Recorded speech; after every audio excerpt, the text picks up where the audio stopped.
تو اسے ایک گناہ کا ایک ہی سزا، ایک ہی اس کی سزا ہوگی. لیکن اگر کوئی نیک عمل انجام دیتا ہے، چاہے کوئی سا بھی دن ہو، کسی بھی دن کی کوئی قید نہیں ہے، تو اسے 10 گنا اجر ملے گا، 10 ٹائمز اس کا اجر ملے گا. لیکن اگر عید غدیر کے دن اگر کوئی نیکی کو انجام دیتا ہے، اسے 2,00,000 گنا اجر ملے گا، 2,00,000 گنا. اب ذرا اندازہ لگائیے کہ خداوند عالم نے اس دن کو کتنا پسند کیا ہے. خداوند عالم کیا فرماتا ہے؟ خداوند عالم فرماتا ہے ان اللہ یغفر لکل مسلم و مسلمۃ و مؤمن و مؤمنۃ ذنوبا 60 سنہ. اللہ تعالیٰ اس دن مغفرت کرتا ہے تمام مومنین اور مومنات کی، تمام مسلمین اور مسلمات کی کتنے 60 سال کے گناہوں کو معاف کر دیتا ہے. 60 یعنی خدا کا اس دن یعنی سمجھے ایکسٹرا بخشش، ایکسٹرا کرم اس دن کے لیے ہے کہ مومنین کے گناہوں کو بخش دیتا ہے. ایک شخص صادق علیہ محمد امام جعفر صادق علیہ السلام کے پاس خدمت میں عرض ہوتا ہے اور اسے سوال کرتا ہے، امام سے سوال کرتا ہے یہ شخص کہ کیا عید الفطر اور عید قربان کے علاوہ بھی کوئی اور عید کا روز ہے؟ امام نے کہا ہاں، عید کبیر، سب سے بڑی عید کیا تم نہیں جانتے؟ وہ عید غدیر ہے. اور پھر امام نے کہا کہ اس دن کیا کرنا ہے؟ امام کہتے کہ دیکھو ضائع نہیں کرنا اس دن کو، کثرت سے محمد اور آل محمد پر درود بھیجو، کثرت سے عبادت کرو اور خصوصاً روزہ رکھو. چھٹے امام کیا فرما رہے؟ جو شخص اس دن روزہ رکھتا ہے گویا ایسا ہے جیسے اس نے تمام عمر روزہ رکھا، تمام عمر. یعنی یہ نہیں کہا کہ چند سالوں کا روزہ، چند مہینوں کا روزہ، نہیں کہا کہ ایسا ہے جیسے اس نے تمام عمر، جتنی اس کی عمر، تمام عمر روزہ رکھا. کوشش کرے یہ دن ضائع نہ ہو. ابھی جس شب میں داخل ہونے والے ہیں، جس دن میں داخل ہونے والے ہیں، یہ دن رحمتوں بھرا، یہ دن خدا کے کرم سے بھرپور دن ہے. اس دن کو ضائع نہیں کرنا.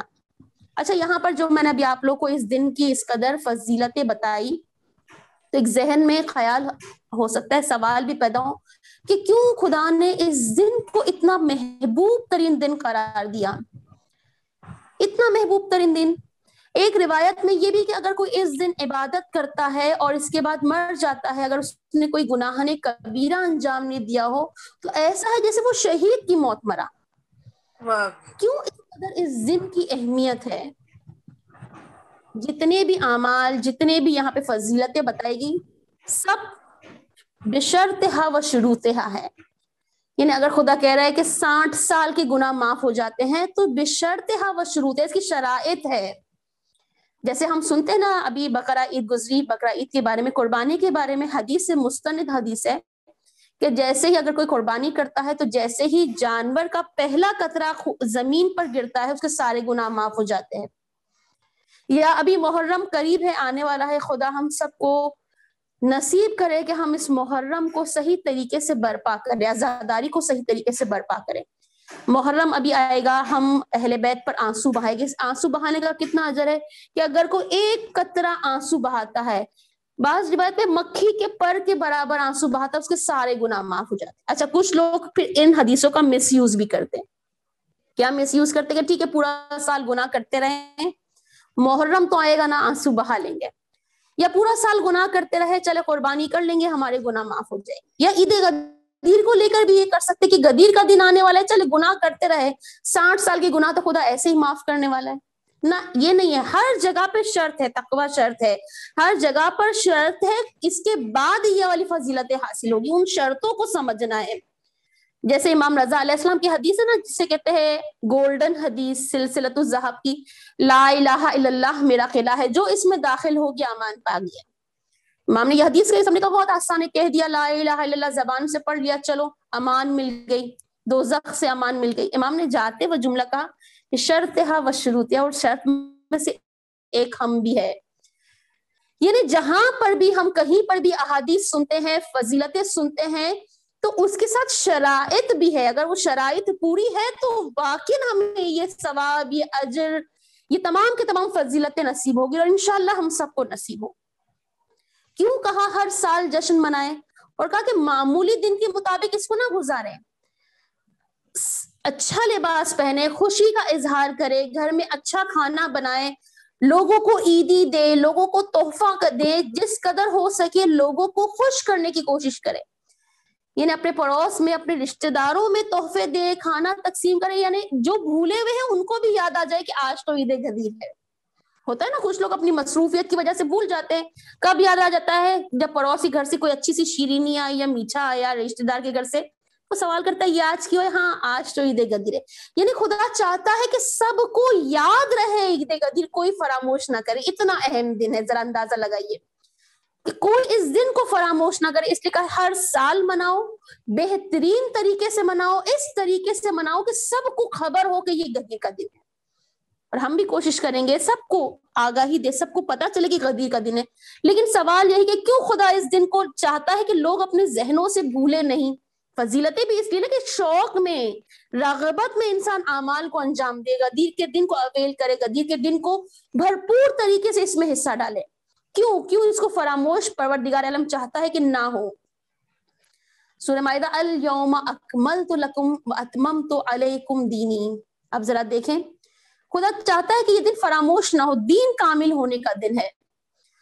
اگر ہم دیکھیں یہ غدیر کا واقعہ کب پیش آیا؟ رسول کا آخری حج. رسول کا آخری حج ہے حجۃ الوداع. رسول اعلان کر چکے ہیں, سب کو بتا چکے ہیں کہ یہ میرا آخری حج ہے. اس لیے اس حج میں رش بھی زیادہ ہے, یعنی پبلک زیادہ ہے. آج کل کرونا کی وجہ سے آپ دیکھیں حج کے موسم میں ہم اکثر حج کو فراموش کر چکے. اکثر جگہوں پر پہلے عادت ہوتی تھی کہ ذی الحج کے مہینے میں یا ایک مہینہ پہلے سے حج کی باتیں شروع ہو جاتی تھی. اب دیکھیں بالکل رش ختم ہے. خدا دوبارہ سے اس وبا سے سب کو نجات عطا فرمائے, اور دوبارہ سے سب کو حج کی سعادت, جو انتظار میں ہے سب کو حج کی سعادت نصیب فرمائے. لیکن اس سال جب رسول کا آخری حج تھا, رسول نے پہلے سے ہی اعلان کر دیا تھا کہ یہ میرا آخری حج ہے. اس لیے پبلک بھی زیادہ تھی. اور آپ سب کو معلوم ہے کہ حج پر دیندار طبقہ ہی آتا ہے, جس کا دین سے کوئی تعلق ہے تبھی وہ حج کے لیے پیسہ بھی خرچ کرتا ہے, وقت بھی خرچ کرتا ہے, تبھی وہ حج کو انجام دیتا ہے. یعنی دیندار طبقہ آتا ہے حج پر, یہ ذہن میں رکھیے گا. اب ذرا دیکھیے پورا صورتحال دیکھیں, اس واقعے کو دیکھیں.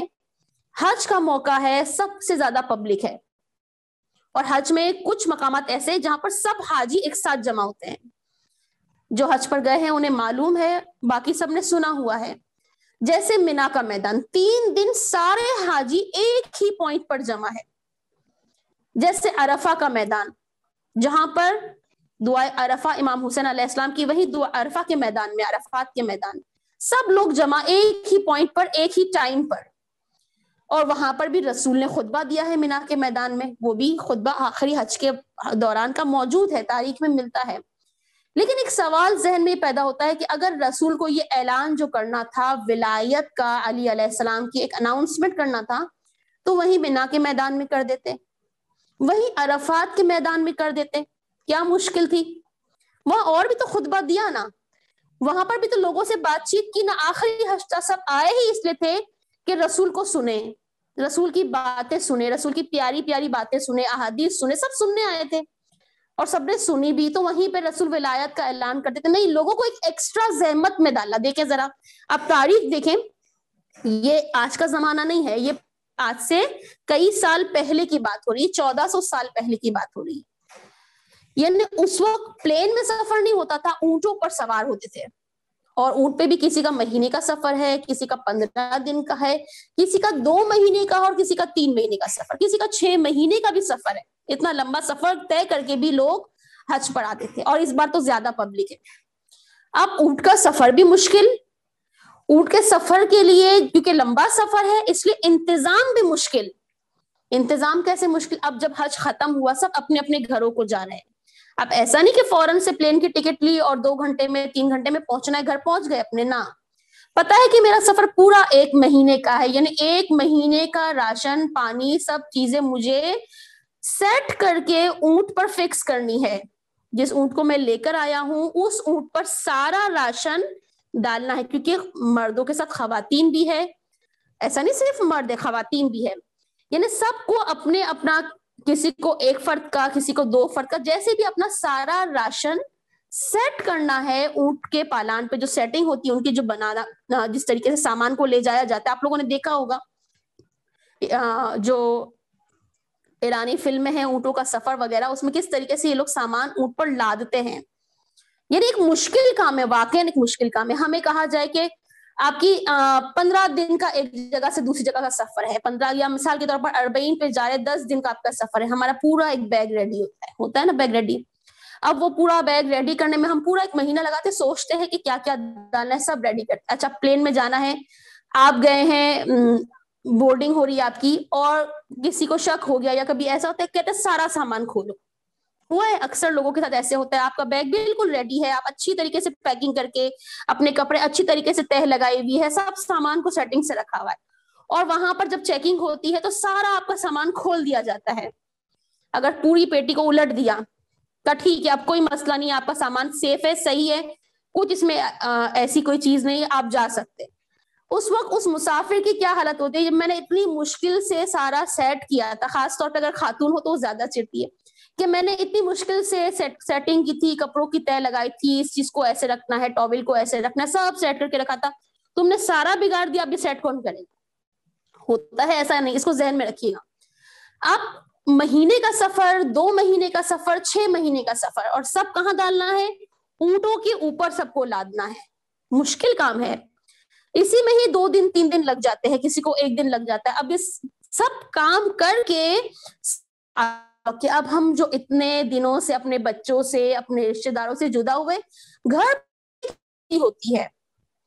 اب دیکھیں سفر جب اختتام ہوتا ہے تو ہر بندے کا دل چاہتا ہے کہ اپنے گھر جلدی پہنچے، کیونکہ اب جو کام تھا وہ ہو گیا.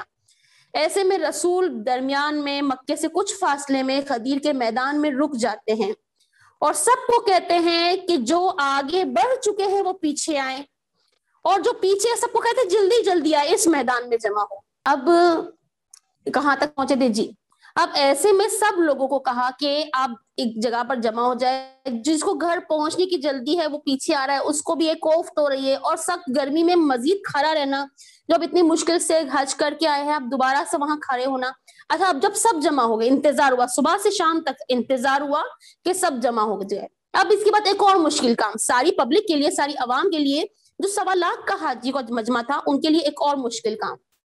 اور وہ مشکل کام کیا تھا؟ وہ مشکل کام یہ تھا کہ کہا کہ اب اپنے سب پالان کھول دو، اور سارے پالان رسول نے کہا مجھے دے دو. وہی ذرا کیفیت کا اندازہ کرے، آپ کو کہے کہ سارا بیگ کھول کے الٹ کر دو، دوبارہ پیک کر لینا، کیا ہوگی؟ اب اس وقت انسان کی، خاص طور پہ خواتین کی کیا کیفیت ہوتی ہے؟ مرد تو ڈال دیتے ہیں ایسے ہی، ان خواتین نے کوف طریقے اتنی سیٹنگ کی تھی. اب کہا کہ سارا پالان جس میں مہینے بھر کا سامان سیٹ کیا وہ سب کھول دو، اتار دو، سارا سامان اتارو اور پالان مجھے دو. پالان لے کر پالان کا ایک ممبر بنایا اور اس میں کھڑے ہو کر خطبہ دیا. لوگ سوال کر سکتے تھے، اور کیا بھی لوگوں نے سوال، کہ اگر آپ کو کچھ بتانا ہی تھا تو مینا کے میدان میں ہم جمع تھے، کیوں نہیں بتایا؟ عرفات کے میدان میں ہم سب ایک ساتھ تھے، آپ نے کیوں نہیں بتایا؟ یہ ایک الگ سے زحمت میں کیوں ڈالا ہمیں؟ کیوں ہوا ایسا؟ ایک ذہن میں سوال ہوتا ہے نا کہ کیوں ہوا ایسا؟ کیا خدا لوگوں کو زحمتوں میں ڈالنا نعوذ باللہ پسند کرتا ہے؟ نہ، ہرگز نہیں. بلکہ ایک الگ سے خاص طور پہ ایک مقام پر سب کو پلٹانا اور الگ سے زحمت دینے کا مقصد یہ تھا کہ لوگوں کو یہ واقعہ یاد رہے، کوئی بھولے نہیں. اب جو جانے والے ہیں سب کو پتا ہے، گھر والوں کو، کہ میرا جو گھر سے شوہر گیا ہے یا بھائی گیا ہے وہ اتنے دن میں لوٹ آئے گا، اتنے دن کا اونٹ کا سفر ہے، تھوڑا دیر سے آیا، 2 دن لیٹ آیا، 3 دن لیٹ آیا، سوال کریں گے گھر والے کہ لیٹ کیوں آئے، دیر سے کیوں آئے، تو وہ بتائیں گے کہ یہ واقعہ ہوا تھا. یعنی ہر ایک کو پتا چلنا چاہیے، ذہنوں سے محو نہ ہو یہ غدیر کا واقعہ. ہمیں کہا ہر سال یاد رکھو، اسے مناؤ، بھولو نہیں، تحفے دو، جو بھولا ہوا ہے اس سے یاد دلاؤ، اور خود اس دن کے لیے بھی یہ انتظام اس طرح سے ہوا کہ کوئی بھولے نہیں. ایک الگ سے ایونٹ سب کو یاد رہتا ہے کہ ہمارے اونٹوں کے پالان کھلے تھے، ہم صبح سے شام تک انتظار کر رہے تھے. پھر کیا ہوا؟ اب گھر والے پوچھیں گے کیا ہوا، پھر بتائیں گے کہ یہ ہوا تھا. یعنی ہر ایک کو پتا چل جائے کہ غدیر میں رسول نے کیا خطبہ دیا تھا، کیا اعلان کیا تھا، تاکہ کوئی بعد میں یہ نہ کہہ سکے کہ ہمیں تو پتا ہی نہیں چلا کہ کیا ہو گیا. اس لیے خاص ایک جگہ کا انتظام، ایک جگہ پر رسول کو روک دیا گیا. اب خطبہ غدیر پڑھے. ہم کتنے سالوں سے جشن عید غدیر منا رہے ہیں؟ کئی سالوں سے، جب سے ہوش سنبھالا عید غدیر کا جشن منا رہے ہیں. اچھا ذہنوں میں کیا ہوتا ہے, اکثر بچوں کے ذہنوں میں کیا ہوتا ہے کہ بس رسول نے سب کو جمع کیا, ہو کتنے بڑوں کے ذہنوں میں بھی یہی ہے کہ رسول نے سب کو جمع کیا, صبح سے شام تک جمع کیا, پالان لے لیے, پالان کا ممبر بنایا, کھڑے ہو کر صرف ایک جملہ کہا, امام علی علیہ السلام کا ہاتھ بلند کر کے من کنتم مولا ہو فہذا علی مولا, دیٹس اٹ, ختم ہو گئی, پھر تقریر ختم, نیچے اتر گئے. کیا ایسے ہی ہوا تھا؟ فقط ایک جملہ بولنے کے لیے نہ. آپ دیکھیں ہم کتنے سال سے غدیر کا جشن منا رہے, ذرا پڑھیں ایک دفعہ ہی صحیح زندگی میں خطبہ غدیر پڑھیں, خطبہ غدیر پڑھیں گے ہمیں معلوم ہوگا کہ یہ کوئی ایک جملہ نہیں تھا جو رسول نے کہا ہے, پورا سسٹم اسلام کا, یعنی آگے تک کا فیوچر ابھی آگے ذکر ہوگا آپ کے سامنے, سب کچھ رسول نے اس خطبے میں ذکر کیا ہے, تمام تعلیمات دوبارہ دہرائی ہے, نماز کا حکم, زکوٰۃ کا حکم, حج کا حکم, حالانکہ پہلے کتنی مرتبہ دے چکے, لیکن آخری بار دوبارہ سے یہاں دہرایا ہے. تقریباً رسول نے گھنٹے کا خطبہ دیا ہوگا, ہم ذرا پڑھیں کہ رسول نے کہا کیا ہے. منا تو لیتے ہیں لیکن نہیں معلوم کہ اس جملے کے آگے پیچھے اور سب رسول نے کیا کہا. اس کو کوشش کریں ترجمے کے ساتھ, اویلیبل ہے, ایسا نہیں کہ نہیں اویلیبل ہے, ہم پڑھ سکتے, کوشش کیجئے اس کو پڑھیں. اچھا اسی خطبے میں آغاز میں خدا کی حمد و ثنا ہے, رسول خدا نے آغاز میں خدا کی حمد و ثنا کی بہت ہی اچھے طریقے سے, اتنے اچھے طریقے سے کہ وہ حمد و ثنا خود تشریح کی محتاج ہے. اس کے بعد امام علی علیہ السلام کی مختصر سی تعریف, اس کے بعد ایک جملہ, جو جملہ آپ کی خدمت میں عرض کرنا ہے, جو رسول نے سب کے سامنے کہا, اس غدیر میں سب کے سامنے 1.25 لاکھ حاجیوں کے سامنے کہا کہ جبرائیل 3 مرتبہ میرے پاس آئے تھے یہ حکم لے کر کہ میں جس کام کو انجام دوں. رسول پبلک کو کہہ رہے, ان عوام کو کہہ رہے کہ رسول ایک بار, جبرائیل ایک بار نہیں 3 بار میرے پاس آئے, اور 3 بار آ کے ایک ہی بات کہی اللہ کی طرف سے کہ میں اس کام کو انجام دوں, لیکن میں نے معذرت کی کہ میں اس کام کو انجام نہیں دے سکتا. آپ دیکھیں رسول کی پوری زندگی پڑھ لیں, پوری زندگی کہیں پر جتنے بھی مشکل مواقع آئے ہیں, بہت تکلیفیں رسول کے لیے آئی ہے, ایسا تو نہیں کہ نہیں آئی, بہت تکلیفیں آئی ہیں. اسلام کا پرچار کرنا ان لوگوں کے سامنے جو کافر, جو اتنے زیادہ ڈھیٹ کے بات پر اپنے بھائیوں کو مار دیتے تھے, ایسے ڈھیٹ انسان جن کو تھوڑی تھوڑی سی بات پہ لڑائی عرصے تک چلتی رہتی, ان کو اسلام کا پیغام پھیلانا, تو کیا رسول کو نہیں معلوم تھا کہ مجھ پر تکلیفیں بھی ڈھائی جائے گی, مجھ پر اذیتیں بھی ڈھائی جائے گی, اور ہوا, سب کچھ ہوا. کہیں پر بھی ہم تاریخ پوری پڑھ لیں, رسول نے کسی ایک مقام پر نہیں کہا کہ خدا میں تھک گیا ہوں, اب یہاں پر میں دین کی تبلیغ نہیں کروں گا, یہاں بہت تکلیفیں ہے, یہاں لوگوں نے میرے ساتھ ایسا کیا, اب خدا آپ نے جو کہا مجھے معذرت, میں یہ کام نہیں کر سکتا. کتنی تکلیفیں ہوئی رسول پر. اونٹ کی بھاری اوجرے جب رسول نماز پڑھتے تو رسول کے اوپر ڈال دی جاتی, بی بی فاطمہ ذرا چھوٹی سی بچی آ کر صاف کرتی تھی, ہٹانے کی کوشش کرتی تھی, ہٹ نہیں پاتی تھی, لوگ ہنستے تھے. یعنی ایسے ایسے دل دہلانے والے واقعات رسول کے ساتھ ہوئے, رسول نے سب برداشت کیا, ساری تکلیفیں برداشت کی, لیکن کہیں پر بھی رسول نے ایک مقام پر بھی خدا کو یہ نہیں کہا کہ مجھے یہ کام نہیں کرنا, مجھے معذرت.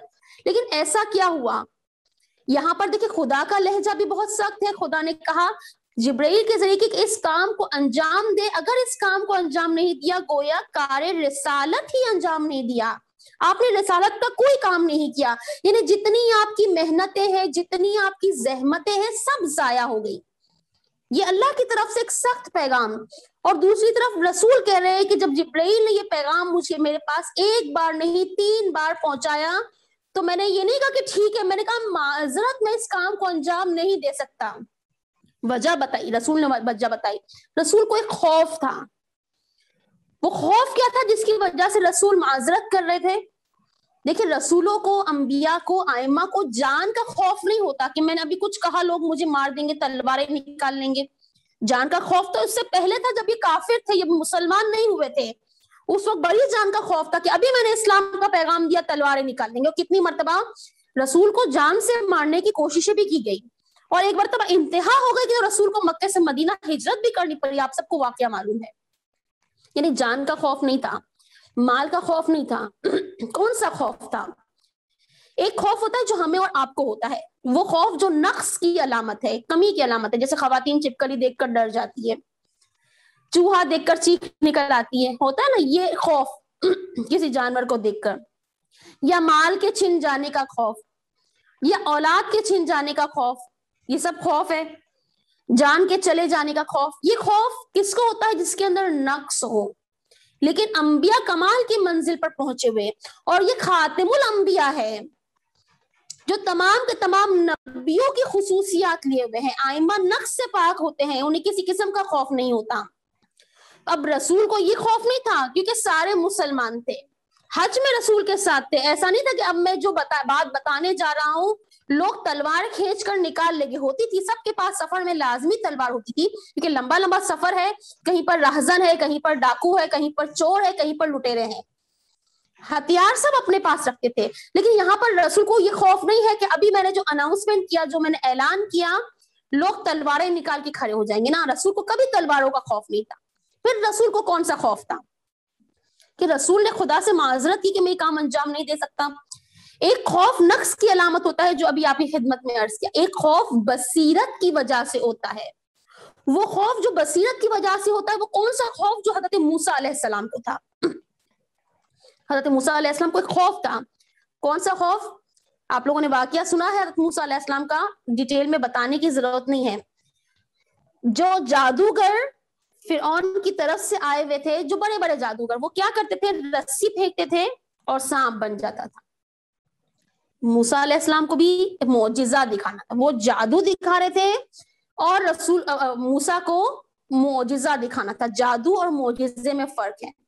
سب نے رسی پھینکی جو سانپ بن گئی، لوگ تالیاں بجانے لگے، خواتین کوئی نہیں ڈرا، کسی کو کوئی خوف نہیں، جیسے آج کل میجک شو ہوتے سب تالیاں بجاتے خوش ہوتے، یہ تو جادو ہے۔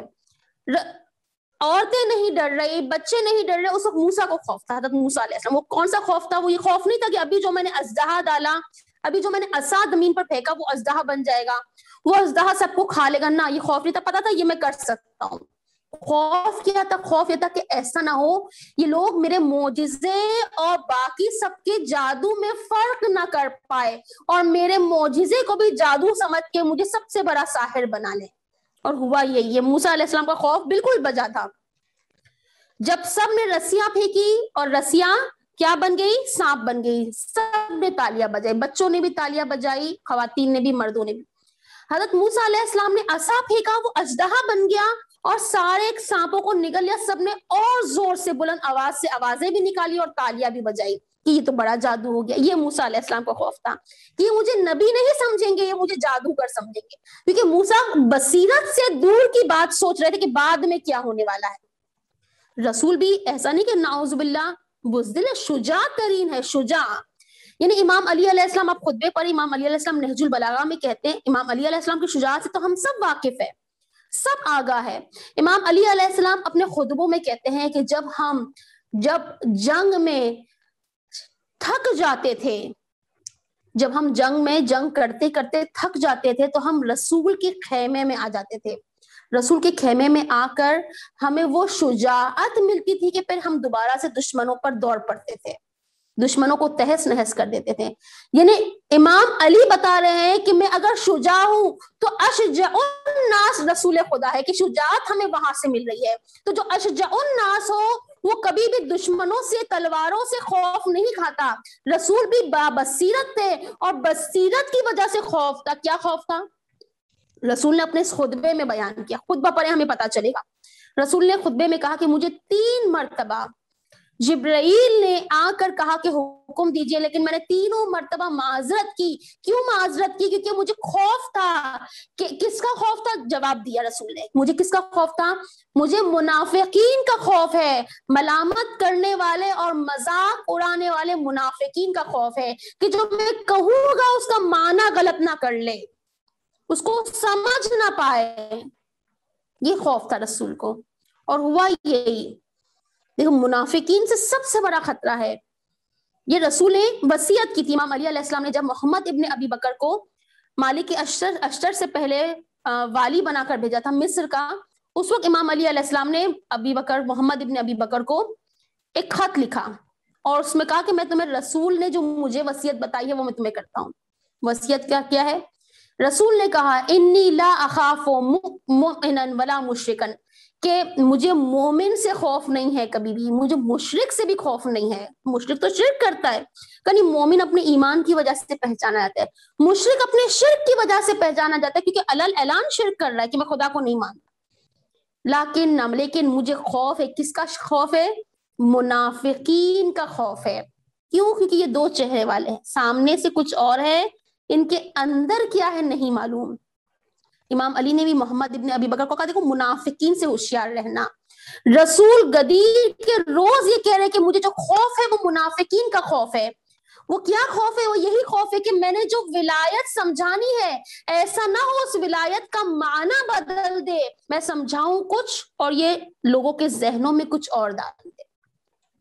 اور ہوا یہی ہوا. رسول نے ولایت سمجھائی، اب خطبہ پڑھے، خطبے میں آگے پھر تفصیلاً امام علی علیہ السلام کی حمد و ثنا ہے، امام علی علیہ السلام کی تعریف ہے، علی علیہ السلام کی شجاعت کا ذکر، امام علی علیہ السلام کی رہبری کا ذکر، جانشینی کا ذکر، سارا امام علی علیہ السلام کے اندر جتنی خصوصیات تھی سب کے سامنے، 1.25 لاکھ حاجیوں کے سامنے علی علیہ السلام کی خصوصیات رسول خدا نے اس خطبے میں بیان فرمائی. پھر منافقین کی خوف کو بھی بیان فرمایا.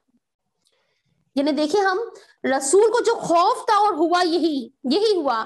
لوگوں نے ولایت کا معنی غلط لیا، ولایت کو محبت میں تبدیل کر دیا کہ بس علی سے محبت ہے یہی کافی ہے.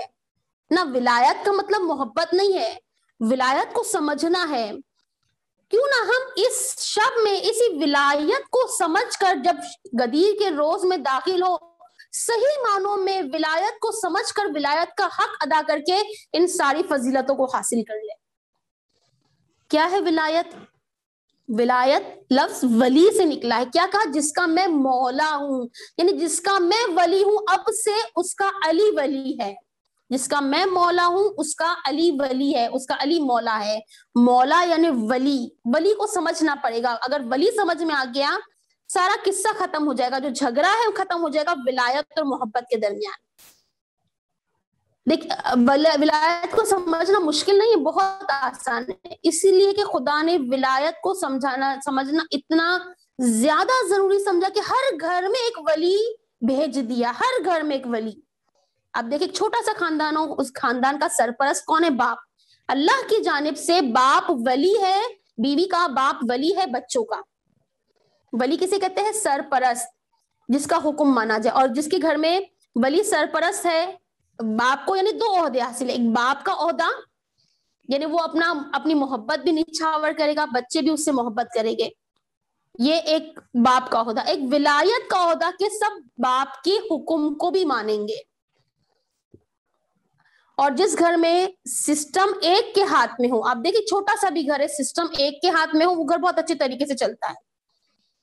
اور پھر باپ اپنی طرف سے ماں کو کچھ اختیار دے، یعنی سسٹم صحیح طریقے سے چلائے، تو دیکھیں منظم طریقے سے سسٹم چلتا ہے. اگر ولی کی بات مانی جائے تو کتنے ہی گھر ایسے ہیں جو کامیاب ہے اس لیے کہ منظم ہے، کیونکہ وہاں پر باپ کی بات، باپ کو ایز اے سرپرست مانا گیا. چاہے اب یہاں پر دیکھیں بچے نہ بھی مانے، بچے اگر کہہ دے کہ ہم آپ کو باپ نہیں مانتے تو بچوں کو یہ اختیار اللہ نے نہیں دیا کہ اپنی مرضی سے کسی اور کو باپ بنا لو، کسی اور کو ولی بنا لو. نہ، ہر صورت میں باپ ہی ولی رہے گا جب تک زندہ ہے، کیونکہ خدا کی طرف سے ولی چنا گیا. ایک بچے کو، گھر والوں کو اختیار نہیں ہے کہ اپنی مرضی سے کسی اور کو ولی اور سرپرست بنا دے. تو جب ایک چھوٹے سے گھر کے سسٹم کے لیے ایک ولی کا ہونا ضروری ہے تاکہ گھر کا سسٹم صحیح طریقے سے چل سکے، گھر کے رولز قوانین ہو، جیسے ہوتے ہیں نا گھر میں صبح اتنے بجے اٹھنا ہے، اتنے بجے سونا ہے، بچوں کو فلاں اسکول میں ایڈمیشن کروانا ہے، بچوں کے اسکول کے ٹائمنگز جو ہے وہ اس طرح سے، کپڑے لباس یہ پہنانا ہے، یہ سب گھر کے قانون ہوتے ہیں. اب دیکھیں جس گھر میں قانون نہ ہو، بچے اپنی مرضی سے سو کے اٹھ رہے ہیں، اپنی مرضی سے جب کھانا کھانا ہے کھایا، جب نہیں کھانا نہیں کھایا، رات کے 2 بجے تک جاگ رہے ہیں، یعنی اس گھر کا نظام درہم برہم ہوتا ہے. ہر گھر میں قانون ہوتا ہے اور ہر گھر میں قانون کو چلانے والا ولی ہوتا ہے.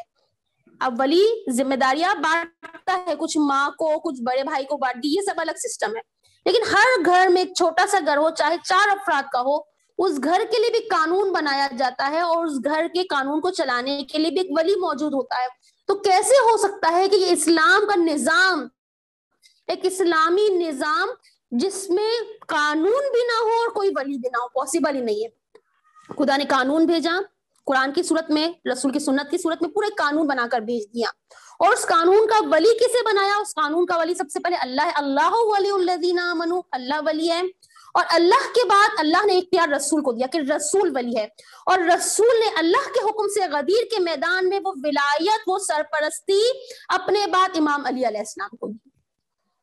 اب اگر کوئی یہ کہے کہ ٹھیک ہے میں اللہ کے قانون کو تو مانتا ہوں یا مانتی ہوں لیکن حاکم کو نہیں مانتی، ولی کو نہیں مانتی، تو کیسے مسئلہ حل ہو سکتا ہے کیا؟ اگر ہم قانون کو مانیں، اللہ کی طرف سے قانون ہے اس کو مانیں، لیکن ولی کو نہ مانیں کہ ہم ولی کی بات نہیں مانیں گے، تو کیا وہ قانون چل سکتا ہے؟ کبھی نہیں چل سکتا. ایک اور مثال دو آپ کے سامنے تاکہ واضح ہو جائے. دیکھیں ایک اسکول، ایک چھوٹے سے اسکول کا مینجمنٹ ہوتا ہے. جب بھی اسکول کوئی نیا کھولا جاتا ہے تو سارے اس کے رولز بنائے جاتے ہیں کہ اسکول میں آنے کا ٹائم یہ ہے، چھٹی کا ٹائم یہ ہے، بریک ٹائم یہ ہے، بچوں کا ڈریس یہ ہوگا، اتنے مہینوں بعد سیمسٹرز ہو گئے، منتھلی ایگزامس ہو گئے، ویکلی ایگزامس ہو گئے، ٹیچرز کے لیے یہ رول ہے، ٹیچرز کو اتنے بجے آنا ہے. یہ سارے رولز بنائے جاتے ہیں. یہ قانون اسکول کے لیے بنایا گیا. اب جب قانون بنا کے بک میں بند کر کے فائل کو اندر کبڈ میں نہیں رکھ دیا جاتا، بلکہ ایک پرنسپل کو اپوائنٹ کیا جاتا ہے کہ جو ان قانون کو ٹیچرز پر بھی فالو کروائے، بچوں پر بھی فالو کروائے. ہوتا ہے نا، یہ سسٹم ہے. قانون بھی ہوگا اور قانون کو چلانے والا بھی کوئی نہ کوئی ہونا ضروری ہے. اگر صرف قانون بنا کر رکھ دیا جائے اور کوئی سسٹم کو چلانے والا نہ ہو، پھر اپنی مرضی ہوگی، ہر جگہ اپنی مرضی ہوگی. بالکل اللہ تعالیٰ نے اسی طریقے سے قرآن میں سنت کے ذریعے سے قانون بتایا اور قانون کو چلانے کے لیے رسول کو ولی بنایا کہ رسول نے اسلامی حکومت قائم کی اور رسول کے ہاتھ میں ولایت ہے. اب کیسے ہو سکتا ہے رسول جائے؟ کیا ممکن ہے اگر کسی اسکول سے کوئی پرنسپل چلا جائے، مثلا چھٹیوں پہ چلا جائے، تو اس کی جگہ پہ کیا دوسرا پرنسپل اپوائنٹ نہیں کیا جاتا؟ یعنی جس کے ہاتھ میں اختیار ہے اسکول کا، جس کے ہاتھ میں پاور ہے، اس نے پہلے ایک پرنسپل کو اپوائنٹ کیا. اب اگر وہ پرنسپل چھٹی پر چلا گیا تو ایسا نہیں کہ چلو پرنسپل چھٹی میں چلا گیا کیا ہوا، قانون تو بنا ہوا ہے نا، فوراً سے ایک دن بھی اسکول کو بغیر پرنسپل کے نہیں رکھا جاتا، دوسرا پرنسپل اپوائنٹ کر لیا جاتا ہے تاکہ اسکول کا سسٹم خراب نہ ہو. تو اللہ نے جو پورا نظام بنایا ہے، پورا سسٹم بنایا ہے، اس میں قانون بھی ہے. اور کیسے ہو سکتا ہے کہ اللہ بغیر ولی کے، رسول کے بعد اس دنیا کو رہنے دے، اس نظام کو رہنے دے؟ کیسے ہو سکتا ہے؟ ایک اسکول میں کلاس میں 45 منٹس کا پیریڈ ہوتا ہے، صرف 45 منٹ کا پیریڈ. اگر ایک ٹیچر ایبسنٹ ہو اور اس کی جگہ پہ 45 منٹس کے لیے کوئی میک اپ ٹیچر نہ آئے، کوئی آلٹرنیٹ ٹیچر نہ آئے، تو صرف 45 منٹ میں آپ اندازہ لگائیے بچوں کا کیا حال ہوتا ہے. شور کریں گے، لڑیں گے، کوئی اپنی جگہ پر نہیں بیٹھے گا، ہو سکتا ہے ایک دو زخمی بھی ہو جائے. ہوتا ہے نا، جب 45 منٹس کے لیے جب ایک ٹیچر ایبسنٹ ہوتی ہے تو کلاس کو اکیلا نہیں چھوڑا جاتا. تو ایک کامن سینس کی بات ہے، کیسے ہو سکتا ہے کہ رسول چلے جائے اور اللہ اس نظام کو ایسے ہی رہنے دے؟ نا، اللہ نے پورا انتظام کیا کہ رسول کے جانے کے بعد کوئی اور سرپرست ہو، کوئی اور ولی ہو، اور وہ ولی بھی اللہ ہی کی جانب سے ہو، اللہ ہی کی جانب سے ہو، اپنا بنایا ہوا نہ ہو. کیونکہ قانون خدا نے بنایا ہے تو ولی بھی خدا ہی کی جانب سے ہوگا. دیکھیں ہم آیت الکرسی پڑھتے ہیں نا، آیت الکرسی پڑھنے کی بہت زیادہ فضیلت ہے. آپ دیکھیں فضیلتیں ہر سورے کی الگ الگ ہے. آیت الکرسی پڑھنے کی بھی فضیلت ہے کہ اگر کوئی آیت الکرسی پڑھتا ہے اس کے گھر میں خیر و برکت ہوتی ہے، اس کی مشکلیں آسان ہوتی ہے، وہ بلاؤں سے محفوظ رہتا ہے. کیوں اتنی فضیلت ہے اور کب یہ فضیلت حاصل ہوتی ہے؟ جیسے سورہ واقعہ، سورہ واقعہ کیوں پڑھی جاتی ہے؟ اکثر رزق میں برکت کے لیے. ہوتا ہے نا، رزق میں برکت کے لیے کیا کرنا ہے؟ کوئی کہہ رہا ہے، کوئی پریشان ہے آپ کے پاس آیا، یہ کیا کروں، رزق میں برکت نہیں ہے، تو آپ کہتے ہیں سورہ واقعہ پڑھیں. اچھا وہ کہتے ہیں میں 3 سال سے سورہ واقعہ پڑھ رہی ہوں، کوئی فرق ہی نہیں پڑ رہا. کیوں نہیں پڑ رہا فرق؟ ذرا سوچیں ایسا کیوں ہوتا ہے. سورہ واقعہ پڑھا پھر بھی آپ کی زندگی میں کوئی فرق نہیں آیا، رزق میں فراوانی نہیں آئی. کیوں؟ کیونکہ ہم نے راز کو نہیں سمجھا. سورہ واقعہ پڑھنے کا کیوں کہا جا رہا ہے؟ واقعاً سورہ واقعہ پڑھنے سے رزق میں برکت ہوتی ہے، 100% برکت ہوتی ہے. کب؟ جب اس راز کو سمجھ میں آ جائے کہ کیوں سورہ واقعہ پڑھنے سے رزق میں برکت ہوتی ہے. جب سورہ واقعہ کھولیں، پڑھیں، قرآن ہدایت کی کتاب ہے نا، پڑھیں، اس کا ترجمہ پڑھیں. اس کے ترجمے میں رزق کی برکت کے، رزق کو زیادہ کرنے کے قانون بتائے گئے ہیں، طریقے بتائے گئے ہیں. انفاق کا ذکر کیا گیا ہے کہ آپ اللہ کی راہ میں ایک بالی دو گے، بالیوں کا ذکر، گندم کی بالیاں جو ہوتی نا، آپ ایک بوتے ہو اس میں سے 7 نکلتی ہے، پھر 7 میں سے 700 نکلتی ہے. یعنی جب آپ ایک اللہ کی راہ میں دو گے تو آپ کو ایک کے بدلے 7 ملے گا، کبھی 700 گنا ملے گا، کبھی خدا کہتے بغیر حساب ملے گا. کب سورہ واقعہ پڑھنے سے رزق میں برکت ہوگی؟ اس وقت برکت ہوگی جب واقعہ، سورہ واقعہ کو پڑھیں، اس کو سمجھے اور اس پر عمل کرے. 100% آپ دیکھیں رزق میں برکت ہوگی. ہم صرف ورد کرتے اور کہتے کہ نہیں اثر نہیں ہو رہا. بالکل اس طریقے سے آیت الکرسی کے بے شمار 20 سے 25 آپ کو اس کے فوائد ملیں گے کہ انسان کی زندگی مشکلات سے نکل جاتی ہے، دشمنوں کے شر سے محفوظ رہتا ہے، امن و امان میں رہتا ہے، خیر و برکت ہوتی ہے، اور بے شمار موت کے وقت آسانی ہوتی ہے، جان کنی کے وقت آسانی ہوتی ہے. لیکن کب یہ فائدے حاصل ہو گئے؟ جب ہم آیت الکرسی کے راز کو سمجھے. اور آیت الکرسی میں کیا راز پوشیدہ ہے؟ اللہ ولی الذین آمنوا، اللہ ہے ولی سب کا، یعنی ولایت کو سمجھایا ہے آیت الکرسی پہ. والذین کفروا اولیاءہم الطاغوت، جس نے خدا کی ولایت کو جھٹلایا وہ خود طاغوت کی ولایت میں آ گیا. یعنی ہر انسان اپنی زندگی میں کسی نہ کسی کو ولی مان رہا ہے. اگر اللہ کو نہیں مانا تو اس کا مطلب طاغوت کو مان رہا ہے. اگر امام کو ولی نہیں مانا اس کا مطلب وہ امام کے اپوزٹ کسی اور کو ولی مان رہا ہے. اگر وہ ولایت فقیہ کو نہیں مان رہا اس کا مطلب پھر کسی اور طاغوت کو مان رہا ہے. والذین کفروا اولیاءہم الطاغوت یخرجونہم من النور الی الظلمات، پھر وہ نور سے ظلمات کی طرف جائے گا. اولئک اصحاب النار ہم فیہا خالدون.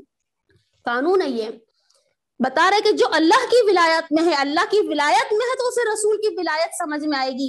رسول کی ولایت سمجھ میں آئے گی تو پھر علی کی ولایت سمجھ میں آئے گی. جب علی کی ولایت سمجھ میں آئے گی تو 12 اماموں کی ولایت سمجھ میں آئے گی، اور 12 اماموں کے بعد جو امام کا جانشین ہے، جو ولی فقیہ ہے، اس کی ولایت سمجھ میں آئے گی. ورنہ نہیں آئے گی، ورنہ آپ طاغوت کے زیر سایہ ہے. پڑھتے رہے آیت الکرسی، نہ امن و امان ہوگا، نہ موت کے وقت سختی سے نجات ملے گی، نہ سکون ہوگا، کیونکہ اس کے راز کو سمجھے گا. ولایت کے سائے میں آئے گا انسان، پھر امن و امان ہوگا. جب ولایت کے سائے میں زندگی گزارے گا پھر ہر مشکل سے نجات ملے گی. یہ ولایت کو سمجھنا ضروری ہے، نعمت ہے یہ ہمارے لیے. آپ دیکھیں سورہ معارج کھولے، اس کی پہلی آیت سأل سائل بعذاب واقع. اس جملے کو کھولیے گا، کھول کے اس کی تفسیر پڑھیے گا. نعمان ابن ثابت، غالباً نعمان ابن ثابت نام ہے، یا نعمان ابن حارث. یہ شخص واقع غدیر کے بعد، جب واقع غدیر ہو چکا، سب جگہ چرچا ہو چکا، بہت زیادہ شہرت ہو گئی اس بات کی، یہ نعمان رسول خدا کے پاس آیا، غصے میں بھپڑا ہوا آیا اور کہا کہ کیا یہ بات سچ ہے کہ آپ نے علی کی ولایت کا اعلان کیا ہے؟ رسول نے کہا ہاں یہ بات صحیح ہے. اس نے کہا کہ آپ کو ہم نے رسول مانا اللہ کے حکم سے، تو کیا یہ علی کو آپ نے جو ولی بنایا ہے یہ اللہ کے حکم سے بنایا ہے یا اپنی مرضی سے بنایا ہے؟ رسول نے کہا یہ میں نے اپنی طرف سے کوئی کام نہیں کیا. رسول کچھ بھی اپنی مرضی سے نہیں بولتا، جو میں نے عمل انجام دیا ہے وہ اللہ کی مرضی سے انجام دیا. نعمان نے اسی وقت کہا میں نہیں مانتا اس بات، ولایت کا انکار کیا، میں نہیں مانتا. اگر یہ بات سچی ہے تو خدا اسی وقت مجھ پر عذاب نازل کرے. اور ہوا یہی، تاریخ پڑھ لیجئے، اسی وقت ایک پتھر آسمان سے اس کے اوپر گرا اور وہ وہیں پر مر گیا. یعنی ولایت کو نہ ماننا اس کے لیے کسی قسم کی یعنی کئی سافٹ کارنر نہیں ہے کہ بچ جائے گا، نہ، اسی وقت عذاب. اتنا زیادہ ضروری ہے ولایت کو سمجھنا اور ماننا. کیوں؟ اگر ولایت سمجھ میں نہیں آئی، غدیر سمجھ میں نہیں آئی تو واقعاً کربلا برپا ہوتی ہے. کیسے؟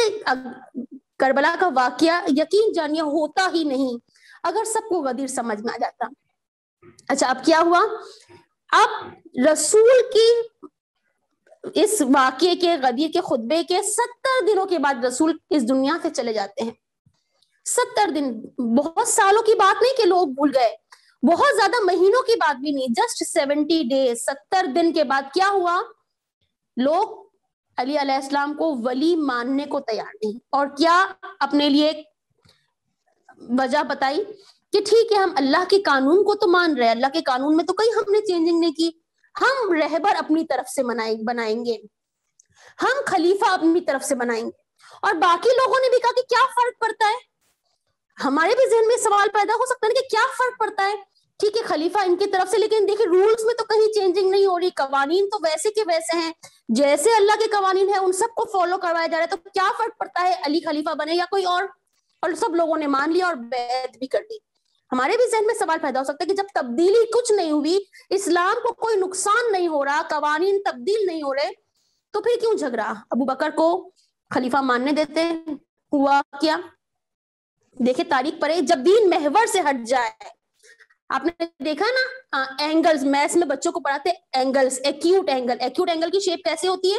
ایکیوٹ اینگل کی شیپ ایسے ہوتی ہے، شروع میں جڑا ہوا ہوتا ہے، آگے سے کھلا ہوا ہوتا ہے، ایسے ہوتا ہے، یعنی دین اپنے محور سے جب ہل جائے تو وہ دور دور جانے لگتا ہے، جتنا دور جائے گا، جتنا آگے وہ لائن جائے گی اتنا فاصلہ بڑھتا جائے گا۔ دین جب محور سے ہٹ جائے تو کیا نقصان ہوتا ہے؟ دیکھیے ذرا، 15 سال کے بعد، صرف 15 سال کے بعد، ابو بکر اور عمر کی خلافت کے بعد لوگ علی علیہ السلام کے پاس آئے کہ ہم آپ کو خلیفہ بنانا چاہتے ہیں۔ امام علی علیہ السلام سے کیا سوال کیا کہ ہم آپ کو خلیفہ بنائیں گے، کیا آپ اللہ کی سنت پر عمل کروائیں گے؟ امام علی نے کہا ممکن ہی نہیں کہ میں اللہ کی سنت پر، اللہ کے قوانین پر عمل نہ کرواؤں۔ پھر کہا کہ آپ رسول کی سنت پر عمل کروائیں گے؟ کہا رسول کی سنت ہی اصل سنت ہے، اللہ کی سنت اور رسول کی سنت پر عمل کروانا میری ذمہ داری ہے۔ پھر تیسرا سوال کیا کہ آپ شیخین کی سنت پر بھی عمل کروائیں گے تو ہم آپ کو خلیفہ بنائیں گے۔ امام علی کا نام ہے، اس کے لیے راضی نہیں۔ شیخین یعنی اب جو سنتیں ایڈ ہو گئی ان دو خلفاء کے زمانے میں، دیکھیں یہ دین کو نقصان ہوا 15 سال کے بعد، جو دین محور سے ہٹ گیا تو اب شیخین کی سنتیں بھی دین میں شامل ہو گئی۔ علی علیہ السلام نے صاف انکار کر دیا کہ میں شیخین کی سنتوں پر عمل کروانے کا ذمہ دار نہیں ہوں، میں صرف اللہ کی اور رسول کی سنت پر عمل کرواؤں گا۔ سنت یعنی قانون۔ 15 سال کے بعد کیا نقصان ہوا؟ دین محور سے ہٹ گیا، ساتھ میں شیخین کی سنتیں بھی آ گئی اور آگے بڑھے۔ 35 سال کے بعد کیا نقصان ہوا؟ یہ خلافت آمریت میں چلی گئی، بادشاہت میں چلی گئی، اور یزید جیسا تخت پر آ گیا، اب اس نے اسلام کے قوانین کو بھی تبدیل کرنا شروع کر دیا، بلکہ کر دیا تبدیل۔ تب حسین علیہ السلام کو جان کی قربانی دینی پڑی۔ یعنی اگر دین اپنے محور سے نہ ہٹتا، غدیر بھلائی نہ جاتی، ولایت سمجھ آ جاتی تو واقعی کربلا پیش نہ آتا۔ ولایت کو بھلا دیا گیا، اور جب ولایت کو بھلا دیا گیا تو کربلا برپا ہو گئی، اور آج بھی ہم ولایت کو فراموش کیے ہوئے ہیں۔ ہم جشن منا لیتے ہیں، ہم خوشیاں منا لیتے ہیں، منانا چاہیے، حق ہے جیسے آغاز میں بتایا، لیکن ولایت کو سمجھ کے کہ اگر ہم جشن منا رہے ہیں تو آج ہمارا ولی کون ہے، ہمارے سروں پر کس کا سایہ ہے؟ آیا ولایت کا سایہ ہے؟ ولایت کس کی ہے؟ الہی ولایت ہے یا شیطانی ولایت ہے؟ طاغوت کی ولایت میں ہیں ہم یا الہی ولایت میں ہیں؟ یہ اپنے آپ سے سوال کریں۔ ابھی خطبہ دیکھیں، خطبہ، اس خطبے میں رسول خدا نے 12ویں امام، امام مہدی قائم امام زمان کا بھی ذکر کیا ہے، یعنی پورا قانون بتایا نا، صرف ایک جملہ تو نہیں ہے خطبہ، پورا 1 گھنٹے کا خطبہ ہے، تقریباً 1 گھنٹے کا خطبہ رسول نے دیا۔ اب خطبے کو پڑھیں، امام زمانہ کا ذکر، ابھی تو پہلے امام کی ولایت کا اعلان ہو رہا ہے، لیکن اس میں ذکر قائم آل محمد کا، مہدی کا نام لے کر ذکر کیا، یعنی 12 اماموں کا بتایا کہ علی علیہ السلام کے بعد 12 خلیفہ سب کے سب ولایت کے عہدے پر فائز ہوں گے، یعنی اللہ کی طرف سے یہ عہدہ انہیں ملا ہے۔ وہ الگ بات ہے کہ امت ساتھ نہیں دے سکی، اگر امت ساتھ دیتی تو ہر امام اپنے زمانے میں حکومت کر سکے۔ پھر رسول نے کہا کہ اب اس کے بعد 12واں آئے گا، جو 12واں آئے گا، جو قائم آل محمد ہوگا، وہ پوری دنیا پر حکومت کرے گا۔ کب بتا رہے؟ ابھی تو علی علیہ السلام کی ولایت کا بھی آغاز نہیں ہوا، اس وقت قائم آل محمد کی ولایت کا بھی بتایا۔ کیوں بتایا؟ اس لیے کہ رسول کہہ رہے ہیں لوگ تک پتا چلے سب کو کہ یہ خطبہ فقط اس زمانے کے لیے نہیں ہے، ہر زمانے میں ہر شخص کو چاہیے کہ وہ اس خطبے کو پڑھے اور معلوم ہو کہ آج بھی ہمارا ولی زندہ ہے جو پردے غیبت میں ہے، تو اس کی غیبت میں ہماری کیا ذمہ داری ہے وہ ہمیں معلوم ہو۔ امام کی طرف سے جو جانشین ہے، جو ولی فقیہ ہے، ان کی پیروی کرنا ہمیں آتا ہو۔ ہماری ذمہ داری ہے کہ امامت کو بعنوان نظام لوگوں کے سامنے بتائے کہ امامت ہے کیا۔ صرف امام کو امام مان لینا کافی نہیں ہے، جیسے مثال دی باپ کو صرف باپ مان لینا، اس سے محبت کا اظہار کر لینا کافی نہیں ہے، بلکہ باپ کی ولایت کو بھی تسلیم کرنا ضروری ہے، یعنی باپ کے حکم کو بھی ماننا ضروری ہے۔ اگر کوئی باپ ہے جس کے حکم کو نہ مانا جاتا ہو، لیکن بچے دن میں 10 مرتبہ باپ کو کہتے ہو آئی لو یو، کیا فائدہ؟ میں آپ سے محبت کرتا ہوں، مجھے آپ بہت اچھے لگتے، کیا فائدہ ایسا زبان سے اظہار کا جب آپ باپ کو ولی نہیں مان رہے؟ آج ہمارا بھی حال یہ ہے، ہم کہتے ہیں علی ہم آپ سے محبت کرتے ہیں، امام علی علیہ السلام آپ کی خاطر منقبت پڑھیں گے، قصیدے پڑھیں گے، سب کچھ پڑھیں گے آپ کی محبت میں، لیکن آپ کو ولی نہیں مانیں گے۔ اطاعت ہے علی علیہ السلام کی؟ خطبے پڑھے امام کیا کہہ رہے ہیں ہم سے، امام ہم سے کیا تقاضا کر رہے ہیں؟ یعنی ولایت کو سمجھنا ہوگا، اور ولی ولایت جب امام زمانہ کے ہاتھوں میں آئے گی، کب آئے گی؟ جب ہم ولایت کو سمجھیں گے اور امام کی غیر موجودگی میں جو ہماری ذمہ داریاں ہیں اس کو انجام دیں گے۔ اس لیے کہا کہ ہر سال غدیر کو بناؤ، ہر سال یاد رکھو، جو بھولا ہوا ہے اسے بھی یاد دلاؤ، تاکہ سب کو ولایت سمجھ میں آئے کہ حقیقی ولایت جب تک آشکار نہیں ہوگی، امام زمانہ اس وقت تک نہیں آئیں گے جب تک ہم ولایت کو سمجھ کر ایک امت نہیں بن جاتے۔ امت ہوگے تو امام آ کر امامت کریں گے۔ امام علی علیہ السلام اگر چاہتے، ذہن میں سوال پیدا ہو سکتا ہے نا، اکثر بچے سوال کرتے امام علی تو بہت بہادر تھے، جب خلافت لے لی، خلافت امام کے ہاتھ سے چلی گئی تو امام تلوار نکالتے، جنگ کرتے اور اپنی خلافت لے لیتے، اپنی حکومت لے لیتے۔ نہ، یہ ولایت جابرانہ نہیں ہے، جبر سے نہیں ملتی، امت کو آمادہ ہونا چاہیے۔ کیا آمادہ ہونا چاہیے؟ کہ جس کو ہم ولی مان رہے ہیں پھر اس کی اطاعت بھی کریں گے۔ اور آج امام زمانہ پردے غیبت میں اسی لیے ہے کہ امت اطاعت کے لیے تیار نہیں ہے۔ اگر امت واقعی امت بن جائے، اطاعت کے لیے تیار ہو جائے، کس کی اطاعت کے لیے؟ امام کی اطاعت کے لیے۔ امام کی اطاعت کے لیے امام نے کہا پریکٹس کرو، میری غیبت میں جو نائب ہے اس کی اطاعت تو کر کے دکھاؤ، اس کی اطاعت میں اعتراض ہے، اس کی اطاعت میں نقطے نکالتے ہو، تو میں آؤں گا تو میری اطاعت کیا کرو گے؟ وہ امت تو ہے ہی نہیں، کہا امت بنو، امام ظاہر ہو جائیں گے۔ یہ ہماری ذمہ داری ہے کہ غدیر کے دن ولایت سمجھے اور سب کو سمجھائیں، یہ تبھی ہم تمام فضیلتوں کو حاصل کر سکتے ہیں۔ جب اگر صحیح معنوں میں ولایت کو سمجھ لیا، ولایت کا پرچار کیا، تو یقین جانے پر خدا ہمارے گناہوں کی بھی بخشش کر دے گا، ہمارے روزے تمام اعمال بھی اس دن کے قبول ہو جائیں گے، اور قبول ہو کر قبولیت کی اعلیٰ منزل تک پہنچ جائے گے اگر ہم نے اس دن کا حق ادا کیا۔